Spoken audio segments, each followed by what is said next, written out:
Je vous rends grâce. De ma présence en votre présence, je vous salue. Je suis Yvan Poirier.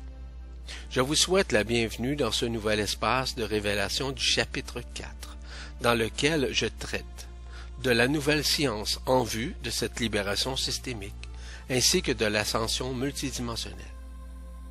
Je vais traiter durant cette vibralisation, notamment au niveau des notions du taux vibratoire, les notions sur la libération en devenir, les transitions étapiques du corps de lumière ou, si vous préférez, le corps d'être-té, sur le plan physique évidemment, une vision de la joie intérieure, les étapes du processus multidimensionnel d'ascension dans la conscience vers des dimensions supérieures et finalement de vivre un renoncement multidimensionnel.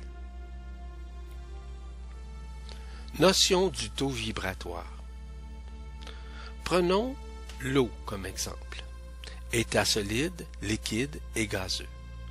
Nous vivons matériellement sur 3 dimensions, dont la longueur, ou si vous préférez la hauteur, la largeur ainsi que la profondeur. Seule l'énergie de la lumière, son feu, peut aider à transmuter la matière vers la 3e dimension unifiée et au monde de transition de 4e dimension, ou communément appelé le monde éthérisé. Donc, si on prend par exemple une poire et nous lui insufflons son énergie, sa fréquence augmentera graduellement de 3.1 à environ 3.4 dimensions où elle demeure physique, dans un corps solide évidemment. On peut la voir et même y toucher. Si nous l'augmentons à 3.5, nous pouvons voir la poire avec nos yeux. Et si nous tentons de la prendre, elle sera insaisissable. Elle devient, à ce moment-là, holographique. Si nous augmentons notre taux vibratoire jusqu'à 3.8, la poire devient invisible aux yeux. Elle est toujours présente, cependant, dans l'environnement, mais non perceptible. On pourra passer à travers sans s'en rendre compte. Lorsqu'on passe au stade de la 3e dimension unifiée, nous éprouvons des émotions. Nous éprouvons des sentiments, mais qui sont multidimensionnels. Elles ne sont pas dans un ordre ancien ou des paradigmes que nous avons vécus. Donc, nous vivons un sentiment de plaisir, d'enthousiasme, de joie, de sérénité, de liberté, etc. Nous sommes même capables de marcher sur l'eau, de flotter dans les airs, de faire pousser, par exemple, un arbre et ses fruits dans quelques minutes. Nous aurions accès à notre vie antérieure, mais qui n'est pas nécessaire. Donc, surtout à nos vies systémiques, dans lesquelles nous avons travaillé, œuvré et manifesté notre être dans des dimensions supérieures, dans des mondes de densité unifiée, ainsi que dans des dimensions, évidemment, qui sont supérieures. Plus la dimension est élevée, plus nous sommes libérés, parce que nous avons de meilleures aptitudes à maîtriser tout ce qui nous entoure. Plus notre ADN quantique se réencircuite pour atteindre les brins qui avaient été désencircuités de notre conscience. Pour cela, nous devons réaliser que notre réalité spirituelle est plutôt basée sur la vision du cœur, donc du cœur qui est beaucoup plus spirituel dans le sens de l'esprit, celui-même qui habite l'essence profonde du noyau énergétique qui entoure notre âme, notre esprit et qui se trouve à titre d'étincelle divine, qui est notre soleil divin en l'occurrence. Si notre cœur est ouvert, nous pouvons, par un acte de volonté multidimensionnelle, à partir d'une pensée créatrice, voire multidimensionnelle, effectuer des transmutations énergétiques du corps physique jusqu'à en faire un corps supraphysique, voire métaphysique. Il faut donc mettre en pratique à tous les jours notre rayonnement d'amour inconditionnel et de pensée multidimensionnelle, d'où des commandements qui avait été mentionné par Jésus, tu aimeras le Seigneur de ton Dieu, évidemment, de tout ton cœur, de toute ta pensée et de toute ton âme. Pardon. C'est quoi, au juste, dans ces notions du tout vibratoire, l'ouverture du cœur? Nous aimons même quand nous avons des sentiments négatifs envers quelque chose ou quelqu'un qui s'agite dans notre corps, en fait, autant sur le plexus solaire. C'est la volonté d'aimer malgré ce qui nous entoure ou ce que nous vivons difficilement. C'est l'amour que nous portons pour les êtres humains, pour les animaux, pour les végétaux, pour les cristaux. C'est cesser de résister au mental qui veut avoir raison et à l'ego qui ne veut pas lâcher prise. Plus nous intégrons la lumière par des prises de conscience, par des éléments qui nous entourent, de faire en sorte que cette transformation de cette étincelle divine, cette flamme divine, demeure notre priorité au niveau de cette transcendance, voire de cette guérison multidimensionnelle. Les notions sur la libération en devenir. Tout d'abord, il est fondamental de réaliser que nous sommes dans une phase de réunification, dans une phase de libération. Donc, il y a aussi différentes formes, différentes phases, voire différentes étapes dans ce processus multidimensionnel. Tout d'abord, on peut parler de la création des ponts de lumière entre Alcyone ainsi que notre cœur, dans chacun de nous. De nous libérer nécessairement de la frange d'interférence qui est nécessairement et qui nous sépare du monde de la lumière. De vivre enfin les dévoilements qui concernent nos capacités multidimensionnelles, nos attributs multidimensionnels, des dons, des vertus, etc. Mais aussi de toutes ces phases-là de communication, de communion vibratoire, telles la télépathie, la téléomie, la télépsychie, la télékinésie, etc. Qui sont des phases qui sont bien ancrées dans le cœur. C'est d'être capable, dis-je bien, d'entendre sa voix, nous appeler à notre oreille pour nous indiquer le chemin à prendre. C'est de vivre cette défragmentation de l'illusion terrestre, de ce monde éphémère dans lequel nous vivons. C'est de nous libérer, en fait, de tous ces fragments qui sont attachés à des lignes de prédation et qui font en sorte de nous libérer également des égrégores qui existent. C'est d'être prêt à l'arrivée ainsi qu'à l'arrimage du feu christique qui viendra prendre toute la place dans notre cœur. C'est vis-à-vis des apparitions physiques, holographiques ainsi que multidimensionnelles de nos frères et sœurs intergalactiques qui viendront en fait se présenter à nous. C'est l'arrivée multidimensionnelle de la Jérusalem céleste. C'est d'entrer dans l'illimité de notre conscience. C'est d'entrer aussi dans la présence de notre présence, en la présence d'Alcyone ainsi que en la présence de nos frères et sœurs intergalactiques qui nous accompagnent dans ce chemin vers la lumière. C'est de recourir à notre unité, voire notre unicité avec l'âme, afin qu'elle se tourne vers l'esprit, ainsi que le corps d'être-té. Et que nous sommes prêts et conscients à être libérés de toute éternité. Les transitions étapiques du corps de lumière sur le plan physique. Les 6 premières étapes sont représentées comme étant la mort de l'ego, du mental ainsi que de la personnalité. Donc, que ce soit par exemple par la maladie, la dépression, le sentiment d'inutilité, etc.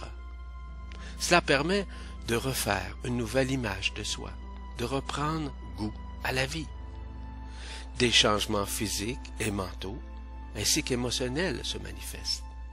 C'est un changement qui ressemble à l'éclosion du papillon, qui est passé de la larve à la chenille et de la chrysalide au papillon, évidemment. En fait, c'est le début de l'éveil spirituel qui apparaît. Le 7e niveau est la descente de l'Esprit Saint ou de l'intelligence de la lumière qui se manifeste en nous. Des constats, des aberrances humaines sont de plus en plus remarqués. Une énergie de clairvoyance, de clairaudience, de clairsenti, de télépathie, de télékinésie se manifeste. Il est même possible qu'il reste encore des couches subtiles de nettoyage à faire. Il est aussi possible que certaines situations soient souffrantes pour la psychologie et même pour le corps. Au niveau du 8e niveau, nous atteignons des niveaux de compréhension, suite et de conscientisation évidemment, suite au fait que nous avons assisté soit à des conférences, lu des livres, assisté à des séminaires. Nous avons été attirés évidemment par certaines affinités vibratoires ou qui nous permettent nécessairement d'augmenter notre taux vibratoire, mais aussi de conscientiser que nous sommes dans un monde éphémère et que nous devons comprendre ces plans inférieurs afin de mieux comprendre par la suite les plans supérieurs. Donc nous vivons quelques symptômes, dis-je bien, physiologiques qui peuvent surgir par exemple. Cela peut être un virus, un rhume, un maux de tête, des maux d'oreille, de la transpiration excessive, même des diarrhées, le gain de poids, etc. Cela permet l'activation de la glande pinéale qui relie à la couronne radiante de la tête où il y a 12 fréquences, voire 12 étoiles.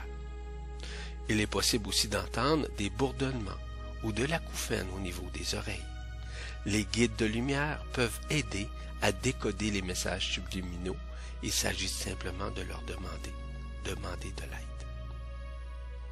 Le 9e niveau est l'intégration des changements spirituels et potentiellement spirituels qui se sont manifestés à d'autres niveaux.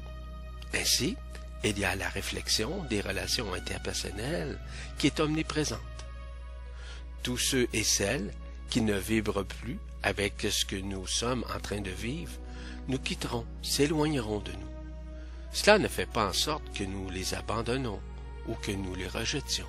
C'est simplement le moment où le croisement entre nous doit se terminer, doit se finaliser. Nous ne sommes plus capables de supporter leurs fréquences tout comme eux ne le sont pas. Il est ainsi possible que cette transition soit même douloureuse, parce que nous avons de la difficulté à nous détacher de l'ancien, parce que nous sommes trop nostalgiques. C'est ainsi que le détachement de nos affects doit se faire en toute quiétude, en toute paix intérieure et surtout sans se culpabiliser ou de regretter quoi que ce soit vis-à-vis qui que ce soit. Il faut recréer en fait une nouvelle relation avec soi-même et une nouvelle vision de notre propre connaissance de soi. Le 10e niveau, c'est la vie qui semble nouvelle. Nous avons un sentiment de se sentir comme un nouveau-né. On se sent plus doux, plus harmonieux, plus à l'écoute de notre cœur, mais plus à l'écoute de ceux et celles qui nous entourent. C'est ainsi le début de l'éveil spirituel qui nous amène vers une meilleure maîtrise de soi. Les décisions sont prises en fonction de la clairvoyance, mais surtout de la vibration du cœur. La vision matérielle, vitale ou même éthérique est une vision dans un monde parallèle de 3e dimension unifiée jusqu'à la 4e et la 5e dimension. Nous pouvons ici aussi, dis-je bien, observer une fleur, par exemple, au niveau de ces 3 plans. Le plan physique, le plan éthérique, le plan morontiel, le plan de l'amour dans son ensemble. La raison est causée que les énergies, évidemment, qui sont emmagasinées dans les corps émotionnels et mentaux seront relocalisées, dis-je bien, dans le corps supramental ou le corps spirituel. c'est par cette manifestation énergétique que nous observerons qu'une personne est rendue au niveau de la maîtrise de certaines énergies. Le 11e niveau, les habiletés spirituelles continuent leur progression, voire tout ce qui est relatif à nos attributs multidimensionnels. Donc, on parle de télépathie, de télépsychie, de téléamie, de clairvoyance, de clairaudience, de télépathie évidemment, et tous ces mécanismes qui sont des attributs multidimensionnels qui font partie de l'ADN quantique. Ainsi, le corps physique commence à changer en apparence. Il vit comme une forme de transfiguration, de transmutation cellulaire. Il devient plus lumineux, plus radieux, et il prend une belle apparence. C'est ainsi qu'on subit un processus potentiel dans la transformation de nos problèmes émotionnels qui ont tendance plutôt à s'écarter, à s'évanouir en fait. Nous vivons une désillusion des choses de la vie et nous le vivons d'une façon intense. Donc c'est la désillusion de nos illusions que nous vivons. C'est ainsi qu'on commence à faire des face-à-face avec nous-mêmes. Ainsi, on peut faire face aux peurs, aux vieilles formes pensées, aux croyances erronées, à nos connaissances, qui doivent toutes être transmutées, voire même disparaître, parce que la lumière prend enfin la place. C'est ainsi le moment de guérir et de transcender ces vieilles formes. Sans cela, le processus d'involution se poursuit. Ainsi, l'âme n'est point libérée de ses archétypes ancestraux. Le 12e niveau est beaucoup plus axé vers la reconnaissance de notre Merkaba multidimensionnel individuel, qui est situé évidemment dans le centre du centre de notre cœur, dans le corps physique. On peut la décrire comme étant une boule de lumière dorée, une infrastructure multidimensionnelle, géométrique d'ailleurs. Donc, une espèce de tétraède qui se manifeste en nous. En somme, elle est le véhicule de l'ascension et représente une des dernières étapes de l'initiation solaire. C'est le début, en fait, de la libération. C'est le début aussi qui nous amène vers l'ascension dans des mondes, dans des dimensions supérieures. C'est le fait que nous commençons à vivre l'unicité, voire l'unification avec la lumière, avec Alcyone. C'est ainsi que ce changement peut se manifester n'importe quand dans la vie de l'initié. On devient très habile à vivre et ressentir justement une grande joie intérieure, parce que nous nous sentons libérés de l'intérieur. C'est ainsi que nous vivons une forme d'extase à l'intérieur, parce que nous vivons une forme d'intase à l'intérieur, qui enthousiasme notre conscience face à la vie, qui est très puissante d'ailleurs. On a un nouveau plaisir, un nouveau goût extraordinaire de vivre, de profiter du moment présent. En plus d'avoir un sentiment profond de légèreté et d'amour envers soi-même ainsi qu'envers les autres. Tout semble beau, tout semble merveilleux, malgré les aberrances qui nous entourent, quelles qu'elles soient. C'est dans ces moments de méditation et de prise de conscience qu'on ressent davantage l'émergence de cette joie intérieure, de cette intase qui s'exprime. En somme, c'est la joie et la liberté de vivre avec des clés indéfectibles qui nous ramènent vers cette grande libération, mais aussi vers cette ascension multidimensionnelle. Une vision de la joie intérieure. Vous savez, on parle de la joie de savoir que nous faisons partie d'un plan précis de libération ainsi que d'ascension. La joie de réaliser que nous sommes encadrés et entourés d'êtres merveilleux. La joie d'apprécier que nous sommes en bonne santé à tous les niveaux. La joie de constater que nous ne sommes jamais seuls et nous n'avons jamais été seuls et qu'il y a toujours quelqu'un qui nous accompagne dans toutes nos expériences, quelles qu'elles soient. La joie de penser que dans un avenir plus ou moins rapproché, nous serons enfin libérés de nos pensées, quelles qu'elles soient, et que notre karma séculaire n'existe plus, tout comme le libre arbitre d'ailleurs. La joie de vivre de plus en plus dans une paix, dans une phase intérieure de communion vibratoire avec ce qui nous sommes à l'intérieur, ainsi que dans l'harmonisation durant notre processus ascensionnel. La joie de réaliser que ces changements d'attitude et de comportement, jadis inappropriés, sont sur le point d'être transcendés. La joie de constater que nos blessures anciennes ne font plus partie. Elles ne sont que du passé. La joie de conscientiser que nous sommes améliorés, mais aussi que nous sommes libérés et que nous sommes également sur la bonne voie. Les étapes du processus d'ascension dans la conscience vers les dimensions supérieures. Première étape. Lorsque le corps perd sa densité, il montre évidemment des symptômes de mutation, et je vous le disais tout à l'heure, tels la grippe, les migraines, les diarrhées, des éruptions cutanées, des douleurs dans des muscles, dans les articulations, etc. La plupart de ces épidémies de grippe, par exemple, sont en réalité des épidémies de lumière. C'est ainsi que l'alchimisation commence à entrer dans un volume extraordinaire de lumière. Ainsi, les fonctions des cerveaux, droit et gauche, se mélangent, et la taille des glandes pinéales et pituitaires commence à se modifier. Ainsi, la structure de l'ADN quantique et de ses composants, évidemment chimiques, change et recueille les atomes d'hydrogène, ainsi que les substances chimiques supplémentaires dont les cellules ont besoin pour absorber la lumière la plus élevée, et bien entendu non différenciée, et pour la reproduire en code de lumière reconnaissable par l'ADN quantique. Deuxième étape.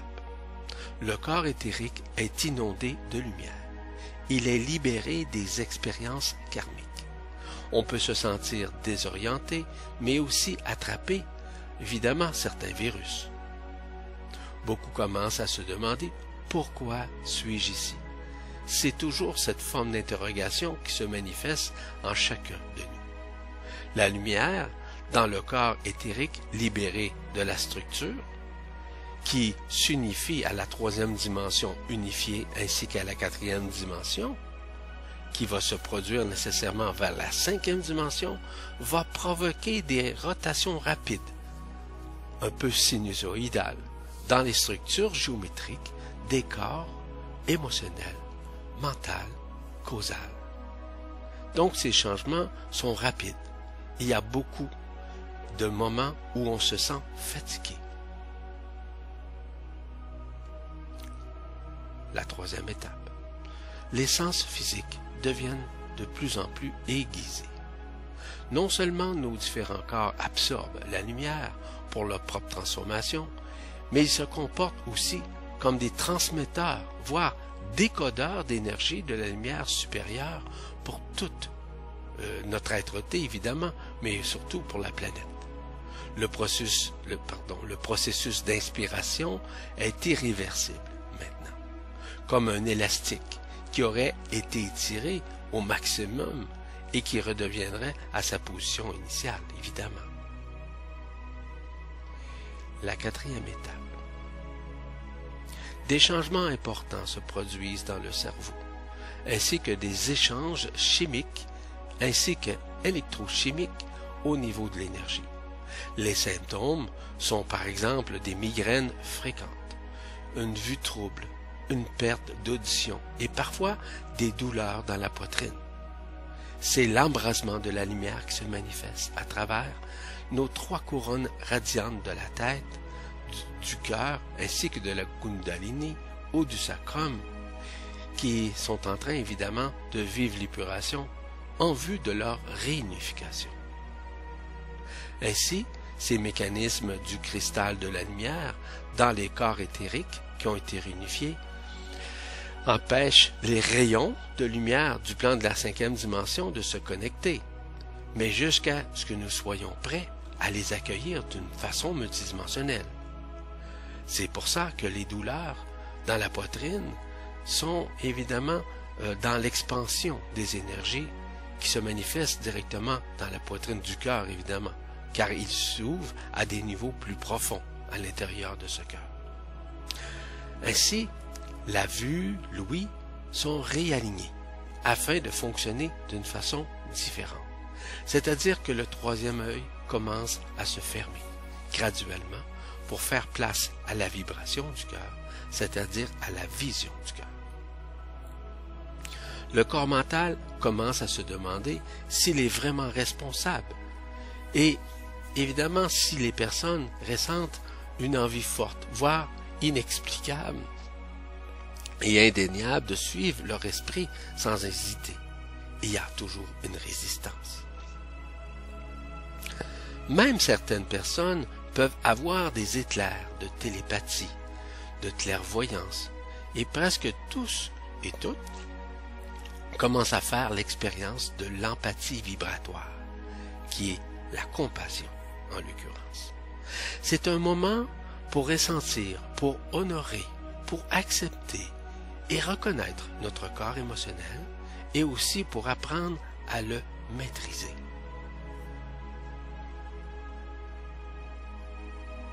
Cinquième étape. Le corps mental a décidé de s'aligner sur l'esprit. L'âme également. Les rêves sont différents. Ils peuvent devenir de plus en plus clairs. Vous avez une impression du déjà vu. Les processus de la pensée ne sont plus linéaires. L'être oscille entre la connaissance et le doute. Nous nous rendons compte que la nature habituelle de nos pensées et de notre comportement sont en train de se manifester d'une façon différente. Nous voyons la déprogrammation ainsi que la reprogrammation comme étant un moyen de créer une puissance à l'intérieur de nous qui nous relie nécessairement à notre être-té. Et que cette expression est notre nouvelle interaction, dis-je bien, avec nous-mêmes, mais aussi avec tous ceux et celles qui nous entourent, autant sur le plan familial que sur le plan de la société. Les changements semblent être en constante évolution, et nous commençons à faire le discernement consciemment depuis notre cœur plutôt que de juger en fonction des réponses qui sont conditionnées par l'extérieur. Sixième étape. Nous attirons les autres à nous afin de nous soutenir mutuellement et de stimuler notre croissance spirituelle. Nous nous posons les vraies questions. Notre processus mental et notre manière de nous identifier aux autres et à nous-mêmes change rapidement. Cette réévaluation peut être parfois désagréable, mais nous sentons qu'elle doit être faite. Nous sentons un changement. Nous regardons nos relations, le travail, l'environnement, le style de vie. En fait, il s'agit d'un moment pour lâcher prise et aller de l'avant. Nous changeons d'amis. Nous avons terminé un cycle avec des amis, lesquels nous avons eu un croisement de vie. Il semble être dans un état de changement continuel, mais nous nous sentons encore plus légers, plus vastes dans notre conscience, plus libres dans cette conscience, de certaines façons. À ce point, le taux de lumière, le taux vibratoire dans notre être est rendu à peu près à 33% de son potentiel. Ainsi, nous sentons que nous ouvrons nos sens intérieurs à la clairvoyance, la clairaudience, la télépathie. Il semble que tout ça devient plus naturel, voire normal. Septième étape. Ainsi, les chakras supérieurs s'ouvrent. Nous avons 12 chakras, 7 principaux dont 5 supérieurs.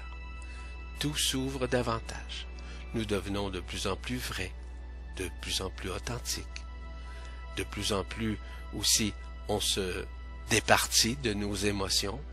Nous sommes beaucoup plus anémotifs. Nous devenons juste en nous-mêmes et vers les autres. Nous nous libérons de nos blocages et de nos vieux schémas. C'est un moment de très grande intensité, car nous cherchons à nous débarrasser de nos bagages émotionnels. Nous nous sentons plus alignés avec chaque moment parce que nous sommes plus dans le moment présent. Nous écoulons au rythme de la vie. Souvent, les anciennes relations se terminent ou se modifient plus rapidement que nous l'imaginions. Donc, nous sommes davantage en relation profonde avec nos sentiments. Il n'y a tout simplement plus de place pour le reniement, à aucun niveau. Nous commençons à perdre notre attachement émotionnel aux autres. Les douleurs de poitrine, l'angine par exemple, ce n'est pas de l'angine, c'est de l'embrasement de la lumière, qui sont beaucoup plus fréquentes, car le cœur continue d'ouvrir ses champs vibratoires aux énergies mentales ou aux particules vibrales, évidemment. Donc, nous sommes dans une phase de réunification. À ce moment-là, la peur commence à disparaître, car les champs vibratoires et énergétiques de tous les corps subtils sont dans sa phase de réalignement à partir du cœur, et donc ainsi se réaligne, ainsi la peur diminue graduellement. La pression au niveau du front, du dos et de la tête est due à l'ouverture des glandes pituitaires et pinéales, puisqu'elles absorbent plus de lumière, parce que nécessairement les corps subtils, les 12 corps subtils, sont dans un mode de réunification, de transcendance, voire de guérison. Quand ces glandes sont totalement ouvertes, actives et fonctionnent au niveau plus élevé, le vieillissement et la mort cessent. Lorsque la glande pinéale est totalement ouverte, nous avons une expérience multidimensionnelle et pourtant la dualité semble augmenter à mesure que nous la quittons. Certains jours, nous nous sentons connectés et plus joyeux d'ailleurs. D'autres, nous avons peur et nous sommes encore empêtrés dans des problèmes de survie. Beaucoup souhaitent s'élever et quitter la planète à force de ressentir la réelle possibilité d'ascensionner à travers l'approfondissement de notre connexion avec l'esprit. En apprenant à être guidés par notre joie intérieure, par cette liberté intérieure, il se peut que nous voulions sauver la planète et aussi que tout le monde se laisse guider par sa joie. Nous n'avons rien à sauver, sauf nous-mêmes. Tout cela n'est qu'une étape de la progression qui reflète notre changement de perception. En ce qui concerne la diététique, on a envie de nourriture plus saine, de manger de moins en moins et de plus en plus léger. Beaucoup sont arrivés à ce point. On cesse de manger par exemple de la viande, du sucre en abondance, de boire de l'alcool, car ils ressentent les effets de ces substances sur les champs vibratoires de leur corps. Encore une fois, tout est une question d'équilibre. Tout est une question de vibration. On ne peut se fier sur ce que d'autres ont pensé. Nous sommes dans une phase de réunification dans ce monde. Donc c'est à nous maintenant à vibrer ce dont nous avons besoin en fonction non pas des désirs, mais en fonction de la vibration de notre cœur. Et c'est ainsi qu'un meilleur discernement de la lumière va nous permettre de traverser en toute quiétude ces moments de changement, ces moments de transmutation, voire ces moments de transcendance multidimensionnelle. De plus en plus, nous sommes rendus maintenant à la 8e étape. Nous commençons à voir le maître intérieur en tout, mais en nous. Non pas de maîtriser ou de s'approprier quelconque. Nous sommes encore plus purs. Nous sommes en fait au service de la lumière. Nous devenons des semeurs d'étoiles. Nous sommes en somme des semeurs d'étoiles. Nous sommes même des artisans de la lumière. Nous abandonnons notre fonctionnement en mode de sauvetage en faveur d'un désir profond de servir la volonté divine. Ainsi, les glandes pinéales ainsi que pituitaires changent de forme. Si les migraines persistent, demandez aux êtres avec lesquels vous travaillez de mettre en bémol, dans un bémol, afin de vous sentir dans la douleur, de ne plus sentir, cette douleur, et de demander de vous en libérer. Des moments qui nous empêchent nécessairement de vivre en toute quiétude. Le cerveau est réactivé, et particulièrement le cérébrum. Le géant est en train de s'endormir. Un développement de la boîte crânienne est plus fréquent. Les graines de cristal triangulaires au niveau du front et aussi des cristaux enregistreurs du côté droit du cerveau sont activés en accord avec les 8e, 9e, 10e, 11e et 12e chakras. C'est ainsi que nous commençons à être branchés sur les secteurs des langages de la lumière. Les glandes pituitaires et pinéales sont complètement ouvertes et travaillent ensemble à créer ce qu'on appelle un arc de l'alliance. En fait, un arc-en-ciel lumineux qui se courbe depuis le sommet de la tête jusqu'au nécessairement au centre du front et qui sert de décodeur à un langage d'une dimension supérieure. Cela peut nous sembler difficile de trouver les mots pour nous exprimer, car nous pensons en forme de géométrie et de tonalité vibratoire. Et si nous sommes confus, nous avons à méditer vers cette unification, autant au niveau des chakras supérieurs que des corps subtils supérieurs, et que les messages peuvent provenir à partir du moment où on lâche prise. De nouveau, nous devenons plus conscients de l'immensité et de l'aspect multidimensionnel de notre nature multidimensionnelle, du fait que nous pouvons être tout ce que nous voulons maintenant. Nous arrêtons d'agir par obligation et les relations deviennent transpersonnelles. On pourrait dire de transfiguration, mais aussi du fait qu'on devient de plus en plus transparent avec nous-mêmes et en nous-mêmes. Nous commençons à prononcer des paroles qui viennent de notre cœur et que nous ressentons parfois un moment de désorientation parce que nous n'avons plus de repères comme nous avions avant. Donc, nous nous rapprochons graduellement de notre être-té. Nous agissons depuis un niveau de sérénité profonde avec une sensibilité vibratoire qui est plus élevée, ainsi qu'une conscience qui est déjà en train de s'établir et de transformer l'ancienne conscience. À ce stade, il est possible d'être purement alimenté par la lumière, de ne plus prendre la nourriture sur le plan atmosphérique, mais surtout d'être nourri sainement par le monde éthérique. Étape 9. Le décodage des figures géométriques et des tonalités est plus facile. L'Esprit Saint utilise les langages de la lumière, déplaçant le corps de la 6e dimension vers un nouveau corps éthérique pour notre corps de lumière de la 5e dimension. Notre corps physique a changé de forme, car les champs énergétiques bougent, se modifient, se modulent.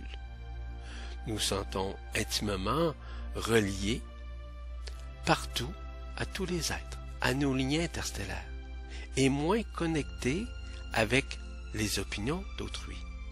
Nous relâchons le désir et en fait de l'énergie de soutenir le jeu dans lequel nous sommes actuellement dans ce monde éphémère.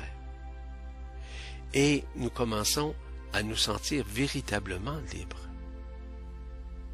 Pendant cette 9e étape, on observe une descente massive du corps de lumière dans sa forme physique. Ce corps de lumière est relié nécessairement aussi à nos corps éthériques qui ont été réunifiés. C'est ainsi que la 3e ainsi que la 6e dimension, dans cette étape, marquent une forte réévaluation de ce que nous sommes. Car nous commençons à nous en remettre finalement à l'esprit. Parce que l'âme s'est tournée finalement vers l'esprit et à devenir un véritable instrument du divin. C'est ainsi qu'à ce stade, c'est l'esprit qui détermine notre vie, notre travail, même nos revenus, parce que de plus en plus, nous sommes la vie. C'est la dissolution graduelle de l'ego, de la personnalité ainsi que du mental. Tout cela se passe sans douleur. Nous faisons ainsi un bond qui peut peut-être paraître effrayant avant, mais que nous passons à un nouveau stade de conscience. Et nous avançons et nous cessons de reculer. On se cramponne à cette nouvelle phase d'évolution. Il n'y a aucune marche arrière qui est possible. Tout doit être libéré. La 9e étape est celle du lâcher-prise, de l'abandon à la lumière, à l'extase de l'abandon de ce que nous sommes. Nous réalisons que tout état est dans un élément réel. Nous sommes en train de vivre enfin la terminaison de cette grande illusion. Ainsi, les peurs liées à la survie disparaissent. Nous sommes concentrés beaucoup plus dans le moment présent, c'est-à-dire dans l'ici et maintenant. Bien que les peurs puissent remonter, elles semblent irréelles. Elles sont facilement plus écartées. Nous avons tendance à nous déconnecter des consensus de la réalité, ainsi que nos choix et la réalité paraissent irréels aux yeux des autres.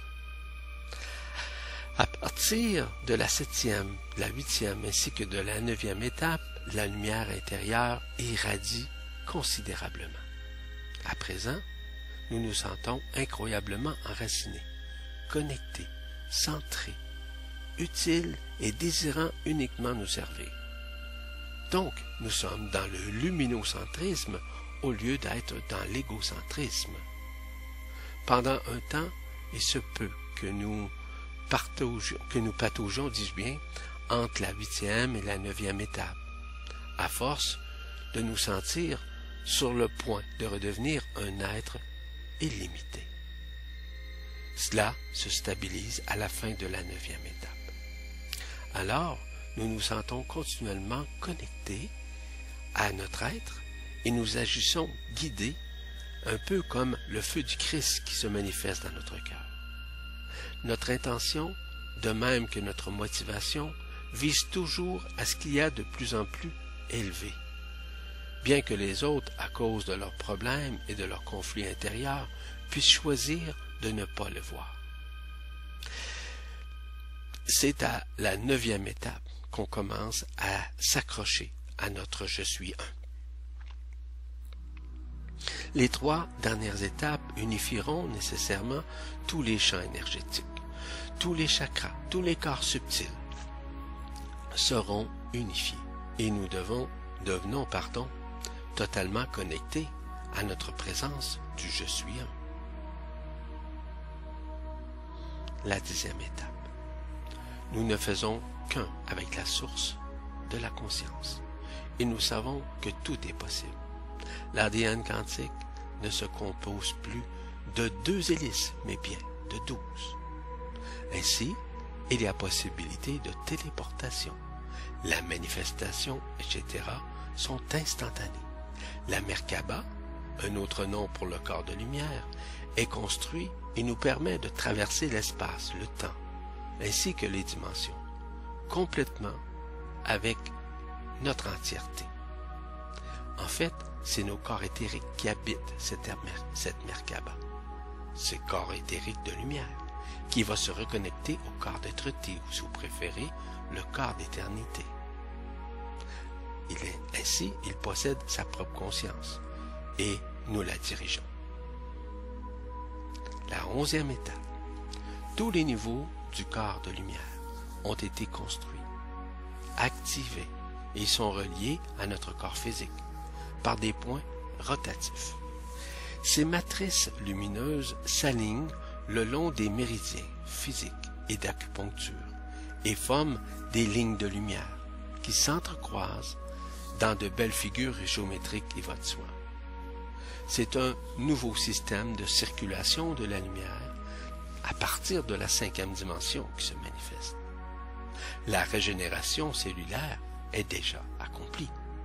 Le temps n'est plus linéaire, mais simultané. C'est un temps absolu. Le passé, le présent, le futur coexistent. Tout existe parallèlement, dans l'ici et maintenant. Il n'y a plus de séparation et nous manifestons entièrement notre vision du paradis terrestre, mais surtout du paradis céleste. Et nous exprimons enfin l'extase et l'intase de l'esprit. Beaucoup accèdent à présent à ce cadre de la conscience éveillée et créent de nouvelles technologies basées sur la lumière, de nouveaux systèmes de vie communautaires, de nouveaux systèmes gouvernementaux et des systèmes équitables de distribution, par exemple des denrées, etc. Tous ont reçu des entraînements spécialisés et les talents appropriés afin d'aider à créer et manifester en fait ce nouveau monde.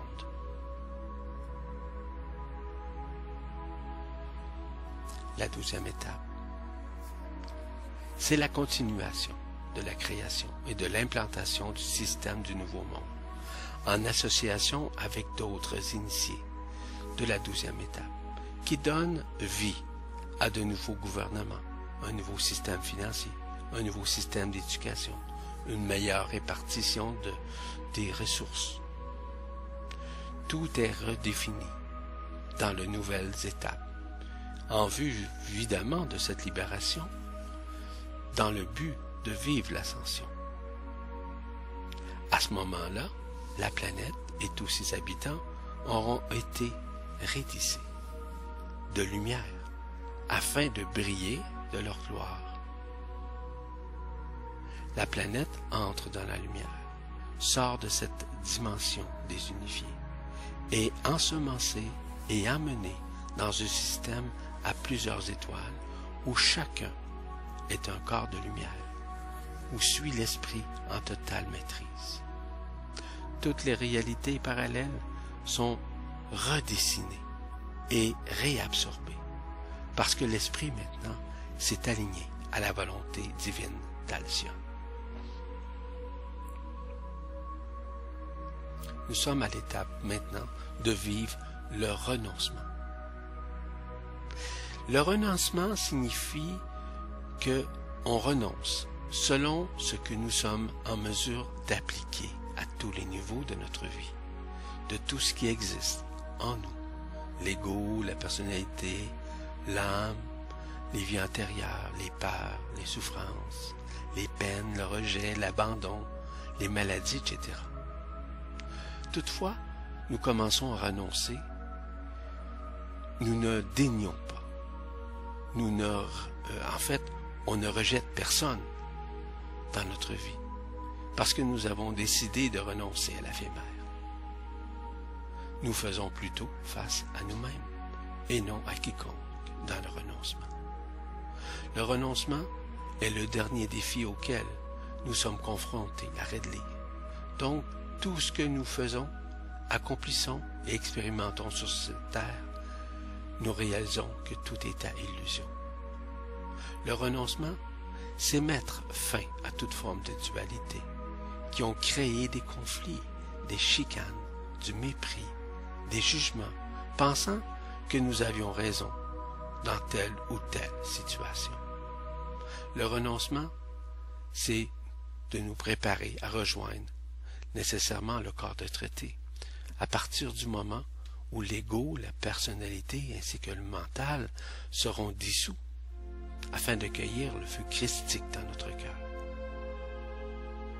Le renoncement, c'est être dans un état total de résignation qui se déploie vers l'absolu.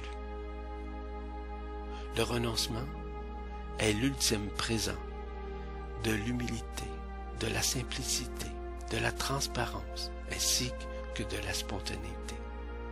Soit celle de s'abandonner à la lumière et lâcher prise sur ce que nous sommes en tant qu'être humain. Peu importe notre personnalité, peu importe nos réalisations, peu importe ce que nous pouvons représenter sur ce monde. En fait, l'humilité,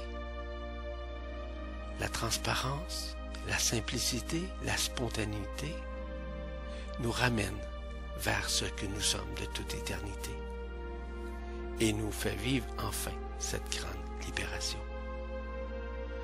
Le renoncement, c'est vivre le moment présent et mettre de côté l'existence actuelle en nous laissant adouber par la lumière, par la grâce. Le renoncement, cela signifie que nous sommes des êtres de lumière. Aujourd'hui, plus que jamais, il nous faut renoncer à tout désir. Il nous faut renoncer, si cela est possible évidemment, à tout exercice, à toute pratique, à tout rituel, à tout élément qui est encore, depuis quelques semaines, était parfois, selon notre conscience, indispensable, afin de nous permettre de stabiliser notre conscience dans l'approche d'un nouvel état de conscience, qui est celui du corps d'être-té, qui nous ouvre les ailes vers l'absolu. Un être de lumière nous disait également: vivre l'absolu est en quelque sorte un abandon à soi-même. Mais au-delà de l'abandon à soi-même, le terme le plus adapté, voire le plus approprié, est le renoncement. Le renoncement débouche vers l'absolu. Ce renoncement n'est pas un déni. Ce renoncement n'est pas un abandon de ce qui est à l'extérieur. C'est un renoncement qui est tout intérieur. L'espace hors de l'espace et le temps hors du temps, où il ne peut exister nulle revendication, puisqu'étant devenu l'absolu, il n'y a plus rien à revendiquer, ici comme ailleurs. Sur ce, je vous rends grâce. Je suis Yvan Poirier. Merci pour votre écoute. Bonne continuité. Que la lumière soit.